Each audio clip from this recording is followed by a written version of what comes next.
토요 새벽 기도에 오신 성도님들을 진심으로 환영합니다. 묵도하심으로 2021년 10월 2일 사랑의 교회 갱신 공동체의 토요 새벽 기도회를 시작하겠습니다.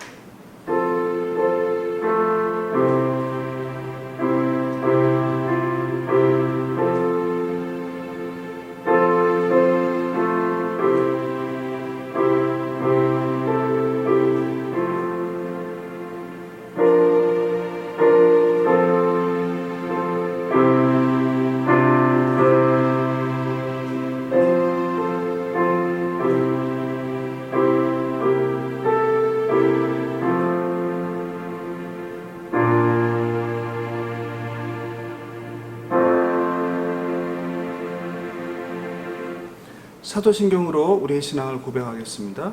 전능하사 천지를 만드신 하나님 아버지를 내가 믿사오며 그 외아들 우리 주 예수 그리스도를 믿사오니 이는 성령으로 잉태하사 동정녀 마리아에게 나시고 본디오 빌라도에게 고난을 받으사 십자가에 못 박혀 죽으시고 장사한 지 사흘 만에 죽은 자 가운데서 다시 살아나시며 하늘에 오르사 전능하신 하나님 우편에 앉아 계시다가 저리로서 산 자와 죽은 자를 심판하여 오시리라. 성령을 믿사오며 거룩한 공예와 성도가 서로 교통하는 것과 죄를 사하여 주시는 것과 몸이 다시 사는 것과 영원히 사는 것을 믿사옵나이다. 아멘. 찬송가 455장 주 안에 있는 나에게 1절 4절 부르겠습니다.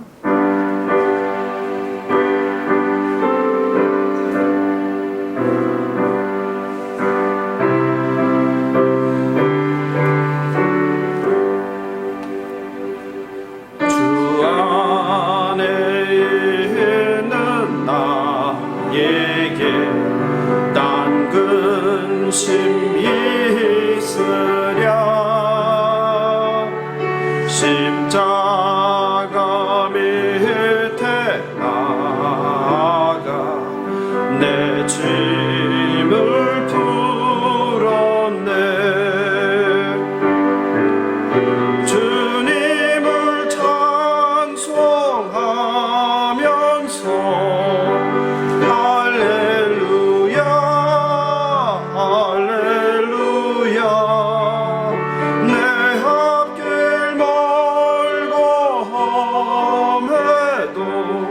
나 주님만 따라가리 내 주와 맺은 언약은 영불변하시니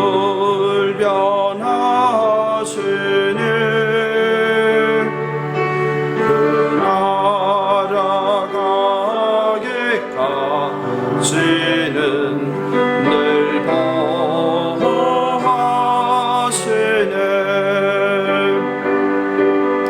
주님을 찬송하면서 할렐루야 할렐루야 내 앞길 멀고 험해도 나 주님만 따라가리. 기도하겠습니다. 자비와 긍휼이 풍성하신 창조주 하나님 아버지, 오늘도 저희들에게 새날을 주사 아름다운 세상을 호흡하게 그리고 또 하나님을 찬양하게 하심을 감사합니다. 자격 없는 자를 창세전에 택하사 가장 중요한 구원의 은총을 주셔 자녀 삼아주신 그 크고 놀라운 은혜에 감사합니다. 하나님 주신 은혜를 잊고 여전히 내가 주인되어 사는 죄를 회개하오니 용서하여 주옵소서. 하나님께서 우리를 부르심의 목적을 깨달아 머리 대신 예수 그리스도를 닮아 서로 돌보며 하나 되어 자라나는 공동체 될 수 있도록 인도하여 주시옵소서. 오늘도 상한 심령 가난한 마음으로 하나님 앞에 무릎을 꿇습니다. 하나님 말씀하여 주옵소서. 하나님의 말씀을 듣고 순종하겠습니다. 우리를 위해 죽으시고 부활하신 존귀하신 예수님 이름으로 기도합니다. 아멘. 이 시간에는 이문숙 권사님께서 찬송가 453장 주는 나를 기르시는 목자를 불러주시겠습니다.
아름다운 찬양을 들려주신 이문숙 권사님께 다시 한번 감사를 드립니다.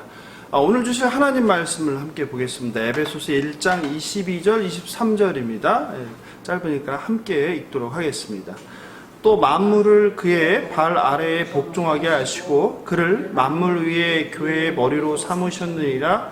교회는 그의 몸이니 만물 안에서 만물을 충만하게 하시는 이의 충만함이니라. 아멘. 벌써 달이 바뀌어 10월입니다. 2021년도 이제 석 달 남았습니다. 지나온 2021년을 돌아보며 맞이할 2022년을 준비하는 시간이 되기를 바랍니다. 노스파크 신학대학의 클라인 스노드 글래스 교수는 우리가 보고 있는 이 에베소서를 신약 성경의 스위스, 바울 신학의 절정이요 왕관, 그리고 사람의 가장 거룩한 작품 중에 하나라고 높이 평가했습니다. 에베소서는 교회론으로 잘 알려져 있습니다. 그 시작을 알리는 교회, 에클레시아란 헬라어가 오늘 본문 1장 22절에 처음 등장합니다. 교회 공동체에 관한 연구로 조명한 신학자 로버트 뱅크스는 그의 책 바울의 공동체 사상에서 바울이 사용한 이 에클레시아, 교회라는 단어를 깊이 연구했습니다. 그는 바울의 초기 서신과 후기 서신에 나타난 에클레시아의 개념 변화를 설명했는데요. 특별히 바울의 초기 서신에서 이 에클레시아, 교회를 다음과 같이 설명합니다. 그리스도인의 실제적인 모임 혹은 정기적으로 모이는 한 지역 내에 그리스도인들을 지칭하는 데 사용되었다. 그렇습니다. 교회는 바로 건물이 아니라 예수를 주로 고백한 그리스도인들의 모임을 교회라고 합니다. 오랫동안 교회 갱신을 한 저와 여러분에게 교회란 무엇인가? 라는 질문은 지난 10년 한 번도 머릿속을 떠난 적이 없을 것입니다. 교회란 무엇인가에서 시작된 고민은 늘 자연스럽게 하나님은 누구신가? 예수 그리스도는, 그리고 성령님은, 그리고 성도는 으로 확대됩니다. 그러다 결국 다시 돌아와서 내가 속한 교회는 이란 질문을 반복하게 됩니다. 갱신 초기에 제가 제일 듣기 싫었던 말 중에 하나가 교회를 언급할 때마다, 교회 문제에 대해서 이야기할 때마다 교회는 원래 다 그래, 문제없는 교회는 없어 라며 말문을 막는 이야기였습니다. 이런 말을 들을 때마다 저는 저 자신에게 왜 교회가 그래야 하는데 그래도 교회는 세상과 달라야지 라며 반문하곤 했습니다. 사실 부패한 죄인들이 모여 있는데 문제없는 교회가 이 세상 어디에 있겠습니까? 하지만 그래도 그 문제를 인식하고 또 잘못을 회개하고 고치려고 노력하는 것이 교회가 아닐까라고 생각하곤 했습니다.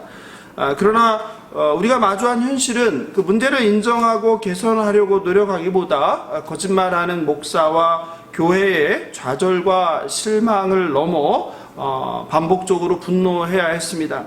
여전히 타락한 목사와 교회의 불의한 이야기와 세속화된 이야기가 언론에 끊이지 않습니다.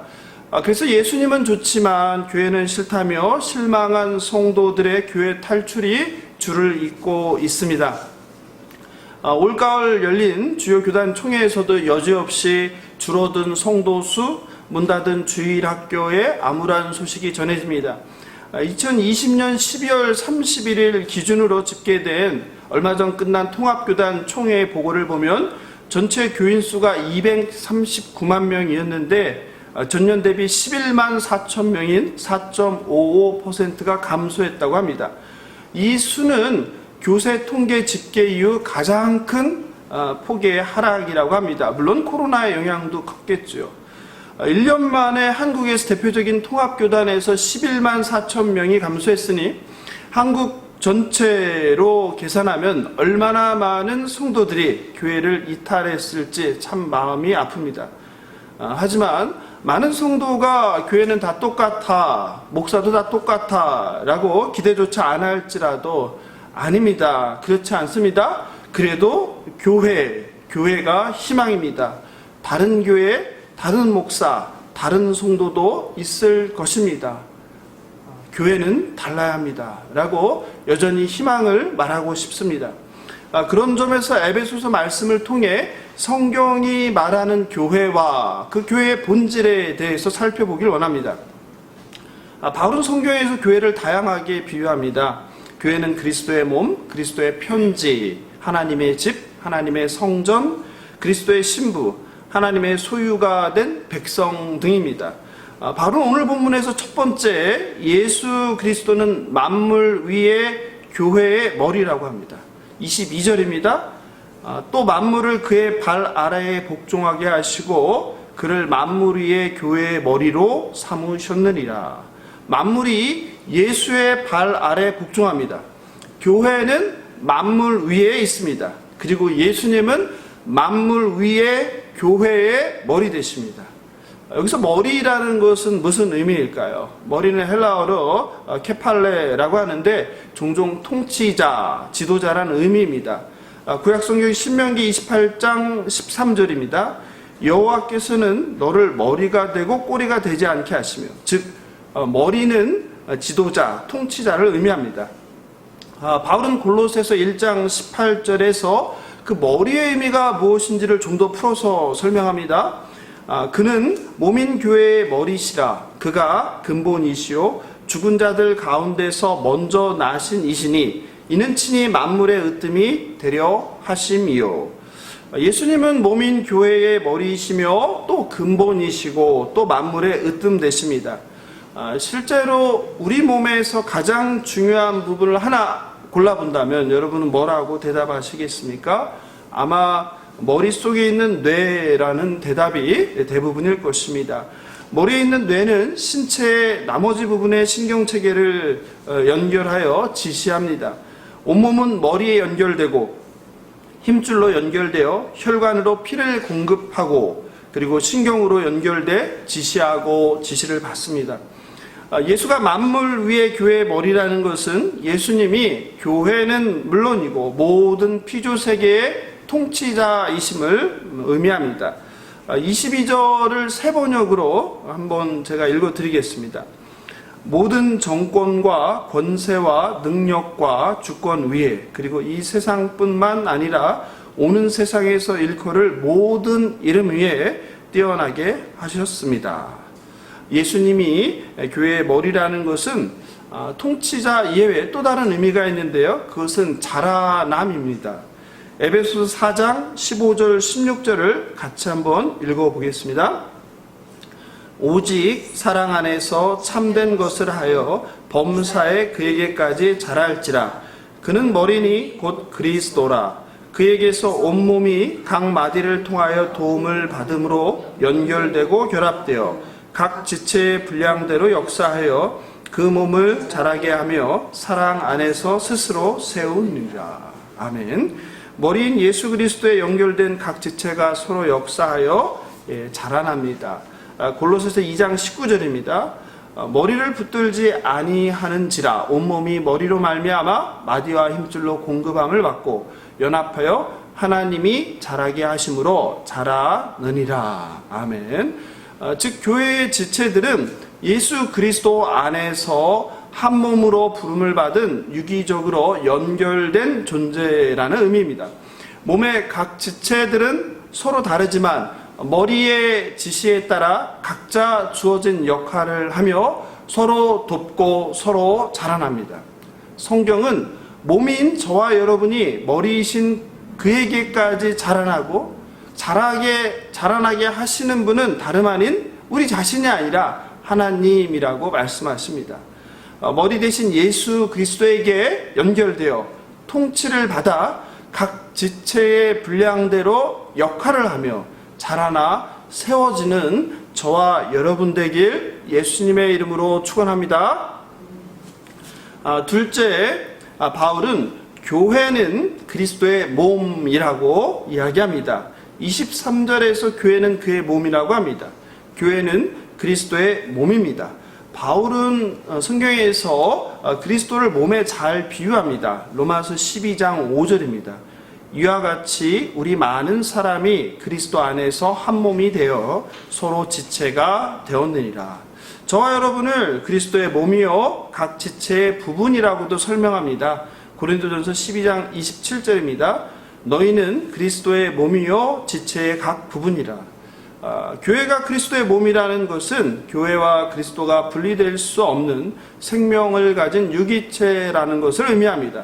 또한 이 몸을 이루는 교회의 많은 지체인 성도는 그리스도 안에서 서로 유기적으로 연결되어 있습니다. 이것이 바로 몸의 원리입니다.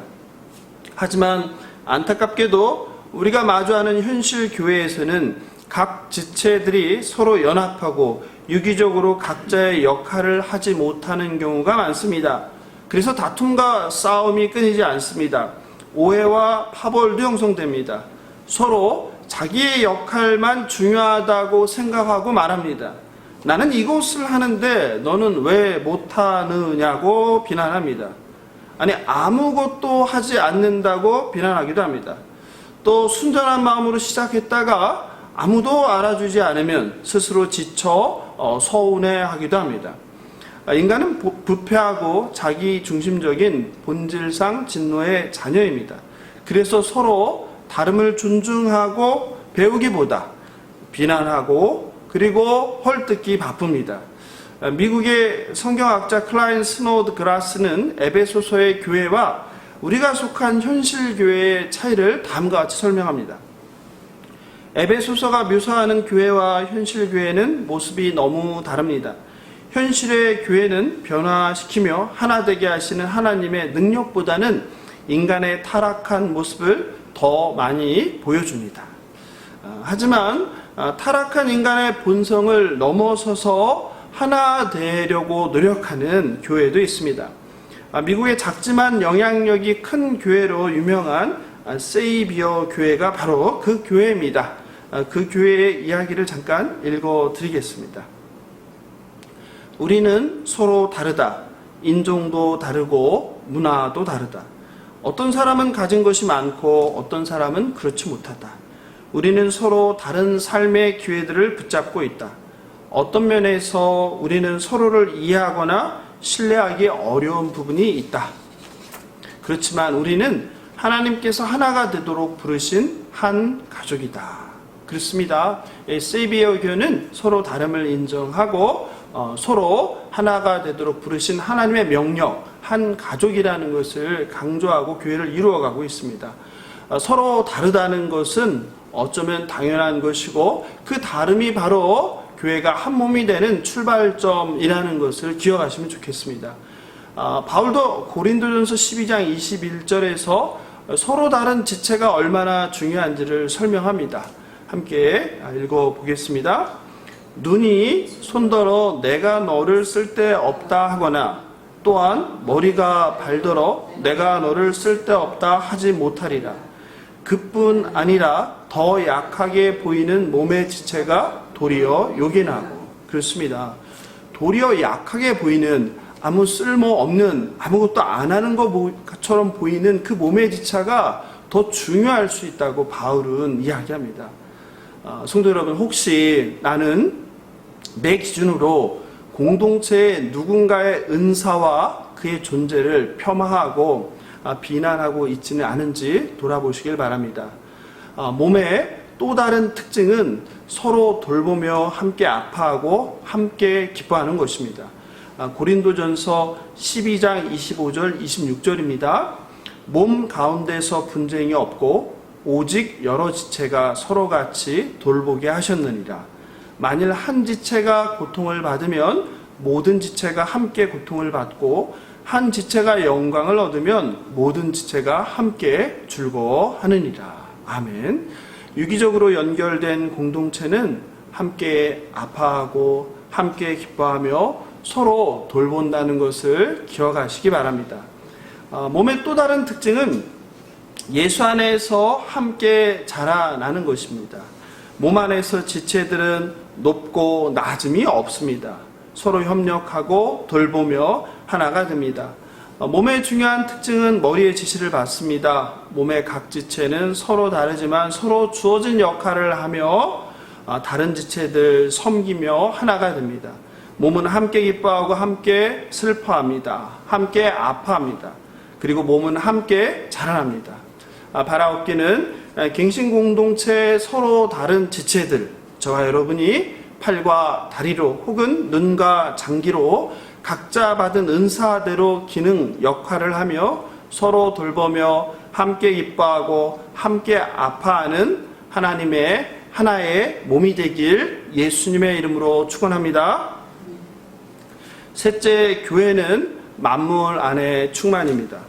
바울은 23절에서 교회를 만물 안에서 만물을 충만케 하시는 자의 충만이라고 정의합니다. 이게 무슨 말인지 이해가 되십니까? 만물 안에서 만물을 충만케 하시는 자의 충만. 워드플레이처럼 말장난처럼 이렇게 같은 말을 반복하면서 헷갈리게 해놓지 않았습니까? 만물을 충만케 하시는 자의 충만은 무슨 의미일까요? 참 어려운 문장입니다. 이 문장을 우리가 좀 쪼개서 나누어서 알아보도록 하겠습니다. 첫 번째 우리가 알아볼 것은 만물을 충만케 하시는 자가 누구인가? 두 번째는 충만케 한다는 것은 무슨 의미일까? 세 번째는 교회는 그리스도의 충만이라고 했는데 그것이 무슨 의미인가? 이렇게 나눠보도록 하겠습니다. 첫 번째, 만물을 충만케 하시는 자가 누구일까요? 구약 성경에서 만물을 충만케 하시는 자는 하나님입니다.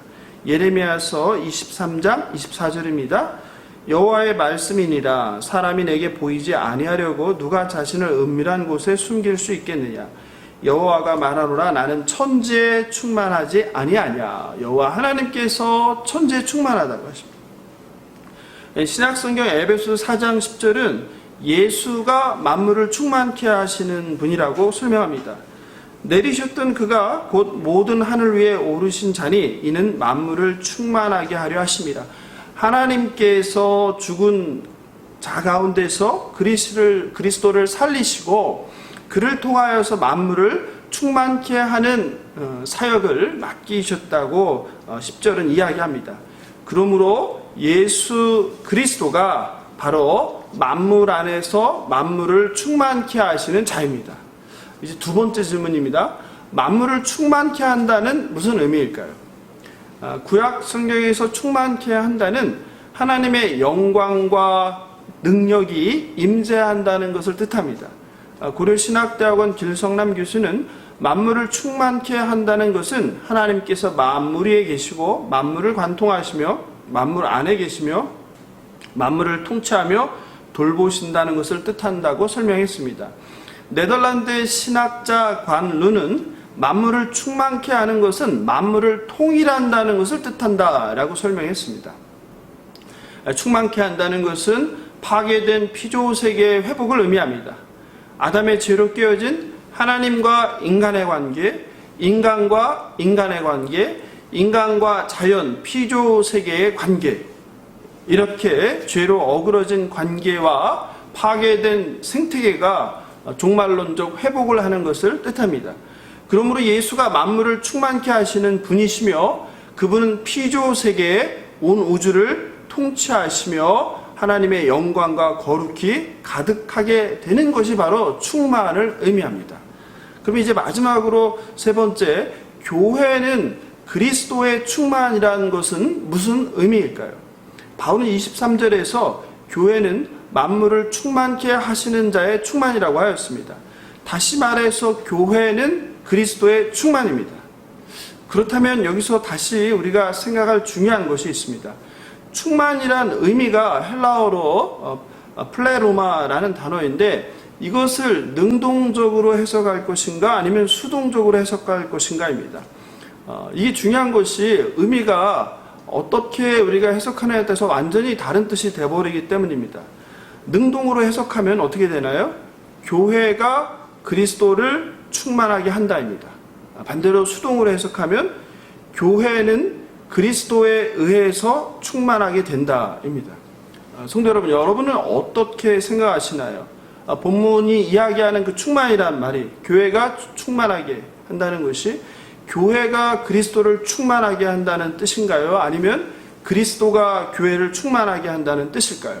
학자들도 의견이 갈립니다. 대표적으로 종교개혁가 칼뱅은 에베소서 설교에서 교회가 그리스도를 충만케 한다라고 능동적으로 해석했습니다. 제가 읽어드리겠습니다. 아버지는 집안에 자기 아들이 없을 때 집이 텅 빈 것처럼 보이는구나 라고 말할 것이다.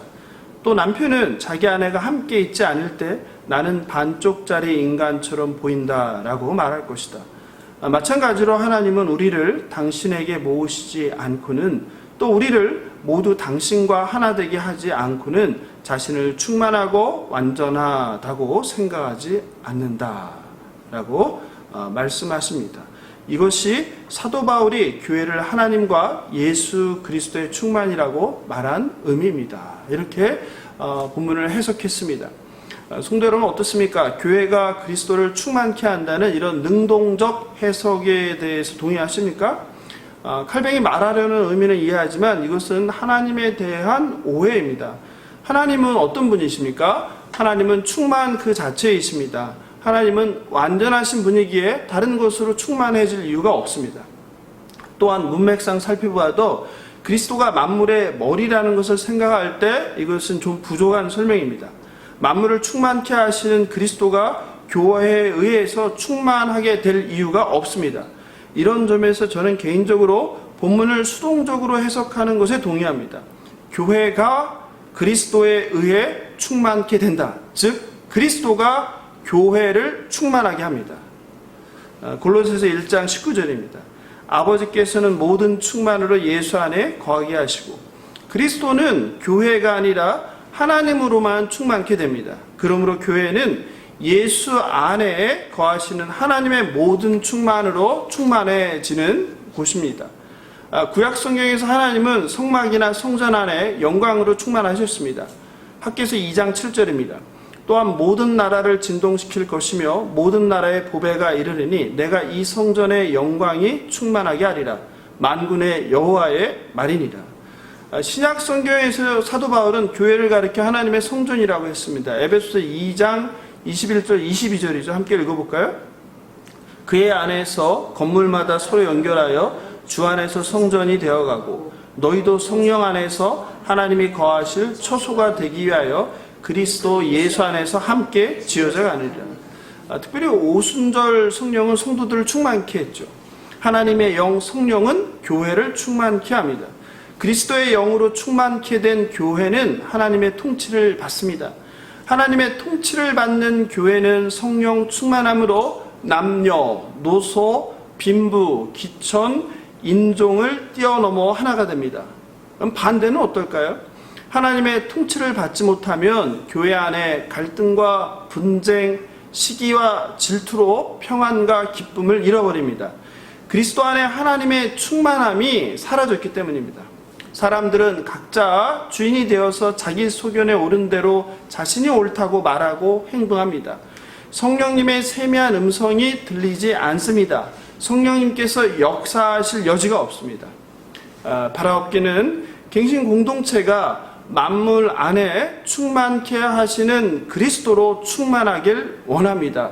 예수 그리스도가 이 공동체를 충만케 해주시길 기원합니다. 성령으로 하나 되어 하나님의 거룩과 성령의 영광과 능력이 충만한 갱신 공동체 되길 예수님의 이름으로 축원합니다. 유호준 교수님의 교회에게 하고픈 말이란 책에 한국교회와 신앙의 적폐 목록이 있습니다. 그 내용이 너무 많아서 제가 일부만 소개합니다.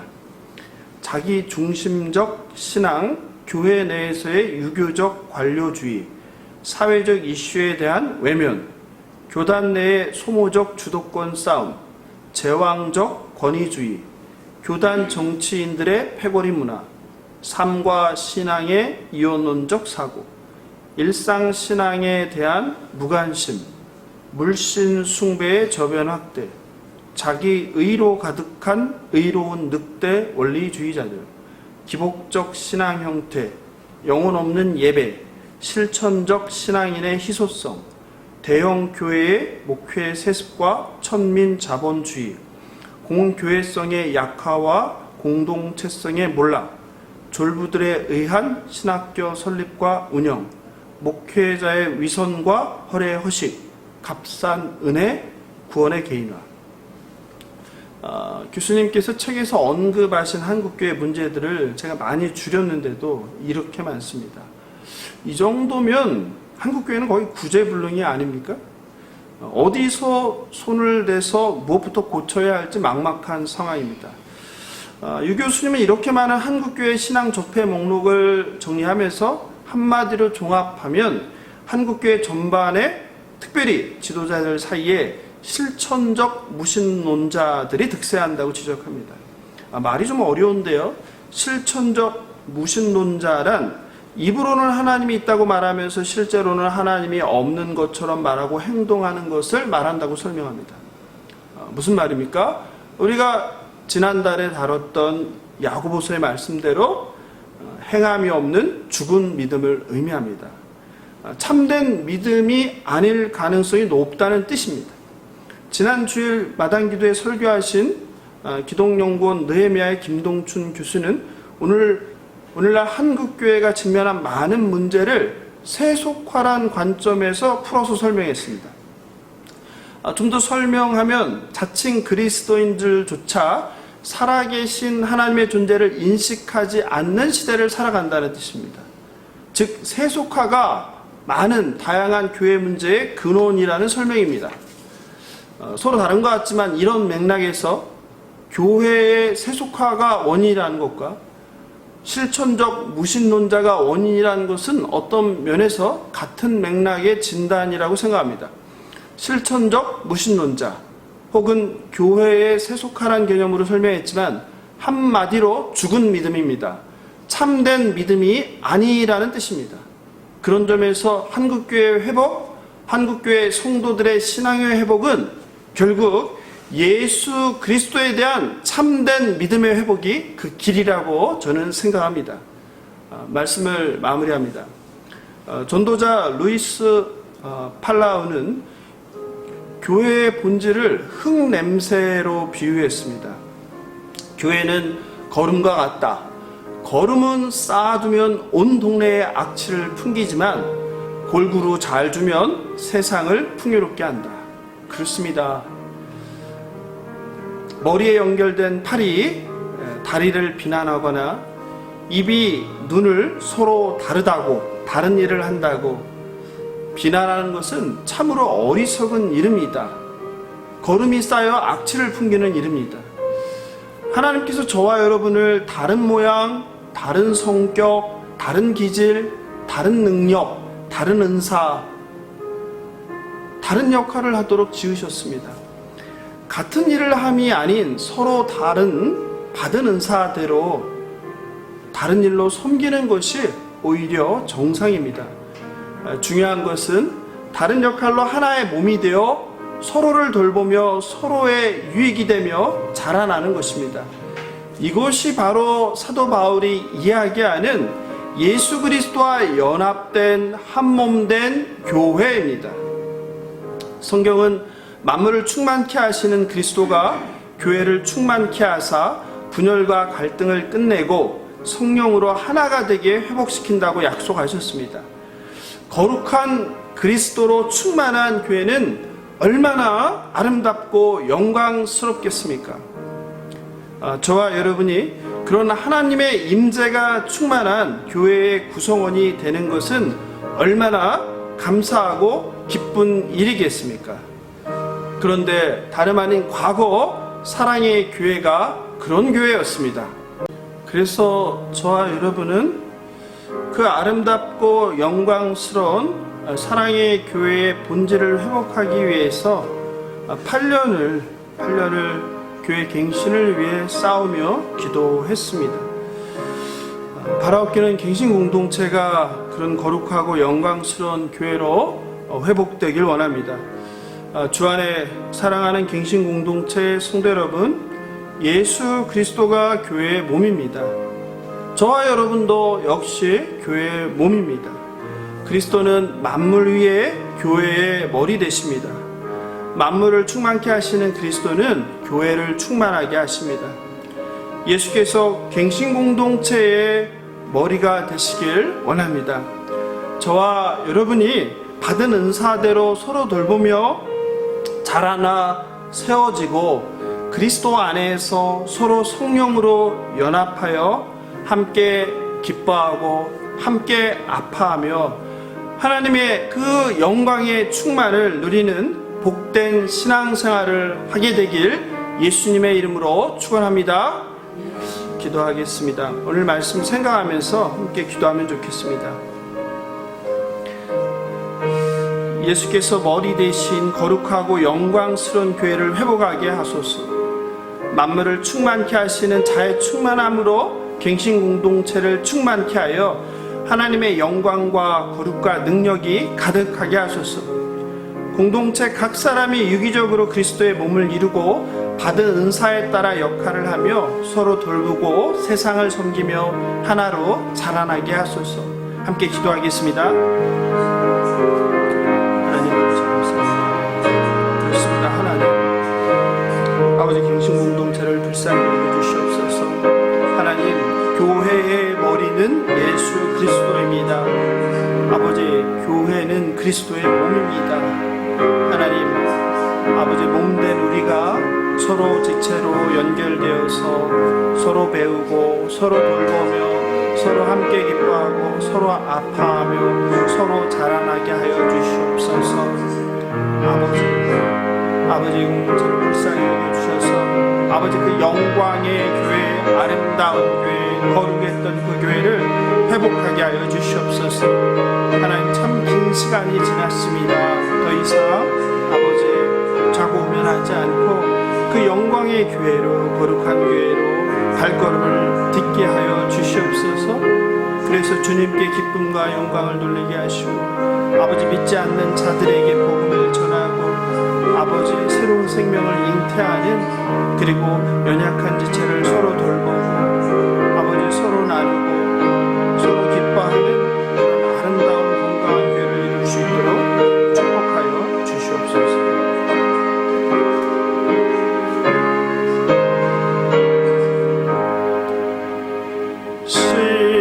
시온의 영광이 빛나는 아침 어둡더니 땅이 밝아오네 슬픔과 애통이 기쁨이 되니 시온의 영광이 비춰오네 시온의 영광이 빛나는 아침 매였던 종들이 돌아오네 오래전 선지자 꿈꾸던 복을 만민이 다 같이 누리겠네 4절 땅들아 바다야 많은 섬들아 찬양을 주님께 드리어라 싸움과 죄악에 참혹한 땅에 찬송이 하늘에 사무치네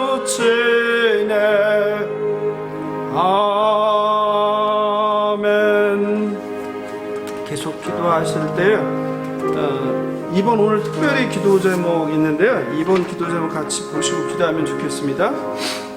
특별히 오늘 결혼하는 두 커플을 위하여 축복하며 기도해 주시면 좋겠습니다. 신랑 여상윤 신부 강현서 신랑 김기남 신부 기른수 양이 하나님 허락하신 만남 가운데 돕는 배필로 아름다운 믿음의 가정을 이루게 됩니다. 이들을 위해서 오늘 있을 결혼식을 위해서 또 이들의 결혼 생활 또 믿음의 가정을 이룰 수 있도록 함께 기도해 주겠습니다. 기도하겠습니다. 하나님 아버지 감사합니다. 하나님 아름다운 청년들이 서로 사랑으로 만나 믿음 안에서 결혼을 합니다. 하나님께서 허락하신 결혼이란 이 아름다운 축복된 만남을 통하여서 서로에게 꼭 필요한 돕는 배필이 되게 하여 주시옵소서. 서로 존중하게 하시고 서로 용서하게 하시고 오직 예수 안에서 아름다운 가정을 이루어가게 하여 주시옵소서. 살다 보면 서로 달라서 힘든 일, 갈등들도 많을 텐데 하나님 그들 마음 가운데 그리스도 예수의 영을 주셔서 늘 성령 충만함으로 서로 돕고 서로 품고 서로 이해하고 서로 자라나는 부부가 될 수 있도록 축복하여 주시옵소서. 오늘 있을 결혼식을 축복하여 주시고 앞으로 있을 이들의 삶 가운데 역사하셔서 이들이 예수 잘 믿게 하시고 아버지 눈이 오나 비가 오나 인생의 풍랑이 어떤 어려움이 있을지라도 서로에 대한 약속을 잊지 않게 하시고 서로에 대한 신뢰를 잊지 않게 하시고 사랑 안에서 아름다운 가정을 이루어갈 수 있도록 축복하여 주시옵소서. 계속해서 기도하겠습니다. 3번, 4번, 5번인데 파괴된 자연을 회복시키시고 모든 나라와 민족이 전쟁, 분쟁, 갈등을 끝내고 평화가 임하게 하소서. 좋은 코로나 바이러스 백신과 치료제가 개발되어 속히 신앙생활과 일상을 회복해 하옵소서. 복음을 전하는 선교사들의 생명을 보호하시고 사역을 지원하게 하소서. 예수님이 한국교회와 갱신공동체의 머리 되게 하소서. 이 생각 같은 세 가지 기도 제목 가지고 같이 기도하겠습니다.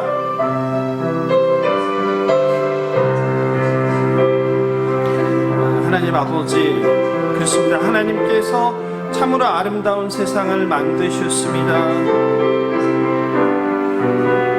아버지, 오염이 없고 깨끗하고 풍성한 부족함이 없는 아름다운 세상을 만드셨는데, 아버지, 인간의 탐욕과 죄로 하나님 만든 세계를 잘 다스리지 못하고 파괴하였습니다. 오염시켰습니다. 그로 인해서 온 지구가 피조 세계가 신음합니다. 하나님, 기후재앙으로, 환경오염으로, 자원의 고갈로 아버지의 그 파괴한 자연의 역습을 당하고 있습니다.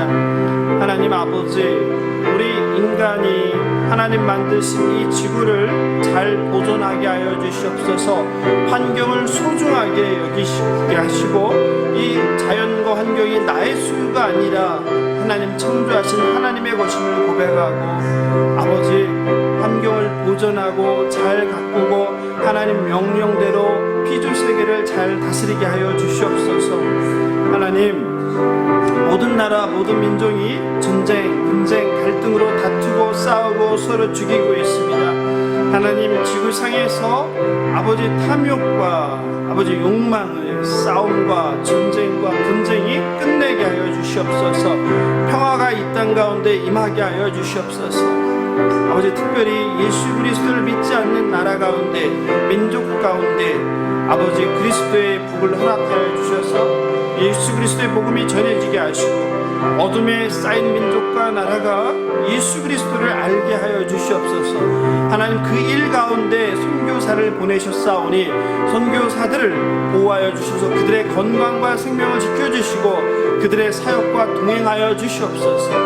하나님, 이곳에 있는 우리들이 아버지, 비록 우리가 몸 가지 못하지만 그들을 위해서 기도하게 하시고, 그들을 위해서 물질적으로 후원하게 하시고, 그들을 위해서 함께 사역을 뒷바라지 할 수 있는 우리가 되게 하여 주시옵소서. 아버지, 특별히 한국교회를 위해서 기도합니다. 하나님, 한국교회를 불쌍히 여겨 주시옵소서. 갱신 공동체를 불쌍히 여겨 주시옵소서. 목사가 교회의 머리가 되었습니다.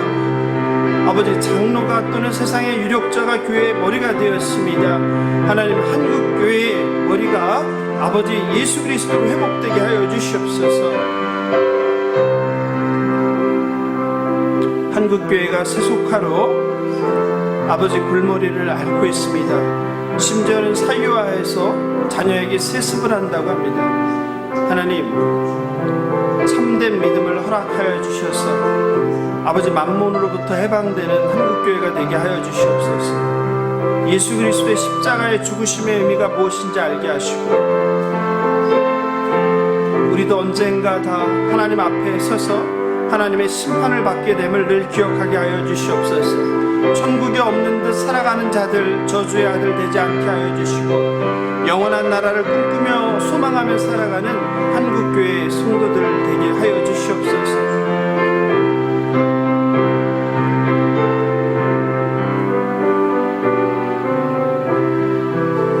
계속해서 환우들을 위해서 기도하겠습니다. 항암 치료를 잘 감당할 수 있도록 김차수님 84세 폐암 말기 있는데 특별히 구원을 위해서, 지난주에 참 반가운 소식을 들었는데 우리가 함께 기도했던 김차수님이 남아있는 내외에 있는 그 8개의 종양을 제거하는 일정을 잡으려고 병원을 방문했는데 놀랍게도 그게 사라졌습니다. 하나님께서 치유해 주셨음을 믿습니다. 하나님께 영광 돌립니다. 그래서 의사도 놀라고 가족들도 많이 놀랬다고 합니다. 그래서 감마나이프 시술이 필요 없게 되었고 폐암도 많이 좀 줄어들었다고 합니다. 다른 우리 조본사님 또 우리 김자매, 하나님께서 은총을 베푸셔서 몸속에 있는 암세포들을 치유해 주시길 기도해 주시고, 신장 투석하시는 이창수 집사님, 남권사님, 김집사님, 이태경 청년, 교통사고 후유증 고건사님, 또 부정맥 정건사님, 메니엘의 문건사님, 림프암, 대장암, 당뇨와 신부전증, 파킨슨병으로 어려움을 겪는 권사님들, 또 이봉재님, 김정혜님, 또 자기야 면역질환 이권사님, 김집사님, 루게릭병, 또 뇌경색 여재윤 청년, 척추경색 김정자 원사님, 또 청년, 아토피, 그리고 우울증, 정신질환을 어려움을 겪는 하나님의 모든 아들, 딸들을 치유해 주시길 이 시간 간절히 기도하겠습니다.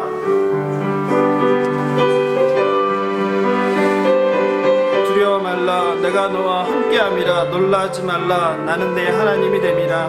내가 너를 굳세게 하리라. 참으로 너를 도와주리라. 참으로 나의 의로운 오른손으로 너를 붙들리라. 상한 갈대를 꺾지 않으시고 꺼져가는 늑불도 끄지 아니하시는 하나님 아버지, 자비와 긍휼을 환우들에게 베풀어 주시옵소서. 김차수님을 치유해 주심에 감사합니다.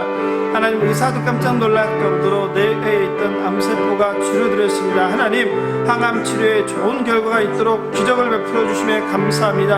하나님, 그러나 바라옵기는 그거보다 더 중요한, 치료보다 중요한 예수를 믿게 하여 주시옵소서. 아버지, 우리의 믿음의 결국 영혼의 구원을 받는 김차수님 될 수 있도록 구원의 은총을 베풀어 주시옵소서. 내가 너의 상처로부터 새살이 돋아나게 하여 너를 고쳐주리라 말씀하신 주님, 믿음대로 될지어다 말씀하신 주님, 우리 암으로 고통받는 우리 조건사님 불쌍히 여겨주시고, 어린 자매 불쌍히 여겨주셔서 아버지, 그 밖에도 암으로 고통받는 많은 환우들을 고쳐주셔서 이 시간 예수 그리스도의 이름으로 명하노니 몸속에 있는 모든 암세포가 녹아내릴지어다. 깨끗함을 받을지어다. 나음을 입을지어다. 치유함을 받을지어다. 예수 그리스도의 보혈로 머리끝부터 발까지 덮어주셔서 우리 몸속에 있는 모든 혈관 속에 있는 노폐물들을 깨끗게 하여 주시옵소서. 막힌 곳을 뚫려 주시옵소서. 머리부터 만져 주시옵소서. 내 속에 있는 파리들, 아버지, 막혀있는 혈관들을 뚫어주시고, 아버지, 심장 주변의 혈관들을 깨끗하게 하여 주셔서 아버지, 혈관들이 아버지 몸에 오장육부를 거쳐서 모든 몸의 끝까지 근육까지 잘 돌게 하여 주시고, 아버지, 더러운 세포들이 죽게 하시고 새 세포가 살아나게 하여 주시옵소서. 몸속에 있는 모든 염증들이 사라지게 하여 주시옵소서. 피 속에 있는, 그리고 우리 세포 속에 있는 모든 더러운 염증들이, 바이러스들이 예수 그리스도의 손으로 치유할 때 아버지, 깨끗함을 받게 하여 주시옵소서. 하나님, 특별히 우리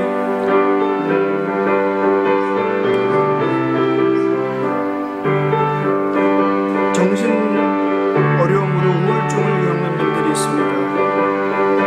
아버지, 육신의 건강뿐만 아니라 아버지, 정신적으로 고통을 받는 많은 분들이 있습니다. 하나님, 이 시간 만져주셔서 우울의 영이 떠나가게 하여 주시옵소서.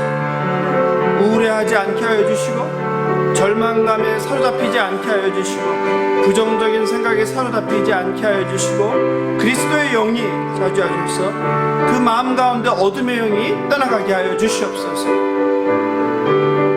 그리하여서 영육 간의 강건함으로 하나님께 영광 돌리게 하여 주시옵소서.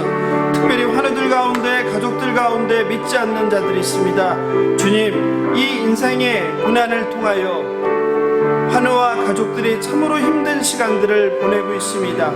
삶이 정지되었습니다. 먹고 싶은 것도 제대로 못 먹고, 가고 싶은 곳도 가지 못하고, 사람들을 만나며 직장 생활하면서 제대로 건강하게 살지 못합니다. 심지어 하나님께 영광 돌리는 삶을 살지도 못합니다. 하나님, 그러니 이들에게 구원의 은총을 베풀어 주시옵소서. 행여라도 환우 가운데, 가족 가운데 아직 예수를 모르고 고난을 만난 자 있다면 이 시간들을 통해서 하나님을 믿고 예수 그리스도를 믿어 구원의 은총을 받는 역사가 일어나게 하여 주시옵소서. 특별히 곁에서 돌보는 환우들의 가족들을 불쌍히 여겨주셔서 날마다 새 힘으로, 감사 기쁨으로 환우를 사랑으로 돌보게 하여 주시옵소서.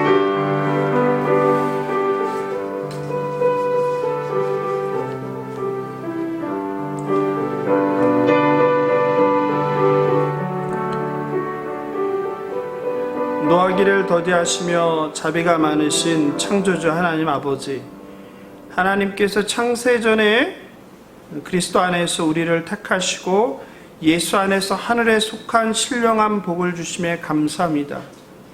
예수께서 머리 대신 거룩하고 영광스러운 교회를 회복하게 하옵소서. 만물을 충만케 하시는 자의 충만함으로 우리 각자와 갱신 공동체를 충만케 하여 하나님의 영광과 거룩과 능력과 임재를 누리며 살아가게 하옵소서. 공동체 각 사람이 유기적으로 그리스도의 몸을 이루고 받은 은사에 따라 각자의 역할을 하며 서로 돌보고 배우며 자라나게 하옵소서. 영육 간의 질병으로 고통받는 환우들과 가족들이 너무 많습니다. 하나님 아버지이시여, 믿음의 기도는 병든 자를 구원하고 의인의 간구는 역사하는 힘이 크다고 하셨사오니 이 시간 환우들을 만져 주시옵소서, 고쳐 주시옵소서. 분주한 세상 가운데 기도와 찬양이 우리들의 일상의 호흡이 되게 하시고 늘 나의 나된 것이 하나님의 은혜임을 잊지 않고 감사하며 살아가게 하옵소서. 감사하며 생명 되신 예수님의 이름으로 기도합니다. 아멘. 주님께서 가르쳐 주신 기도로 새벽 기도회를 마치겠습니다. 하늘에 계신 우리 아버지여, 이름이 거룩히 여김을 받으시오며 나라가 임하옵시며 뜻이 하늘에서 이룬 것 같이 땅에서도 이루어지이다.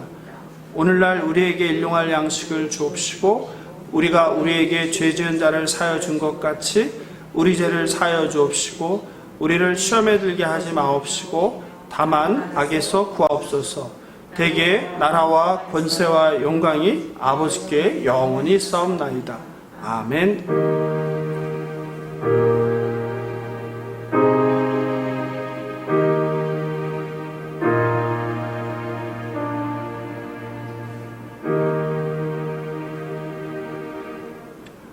한 주간도 그리스도 안에서 하나님의 충만함을 마음껏 누리시길 기도합니다. 저는 다음 주 토요일 새벽 6시에 영상으로 뵙겠습니다. 안녕히 계십시오.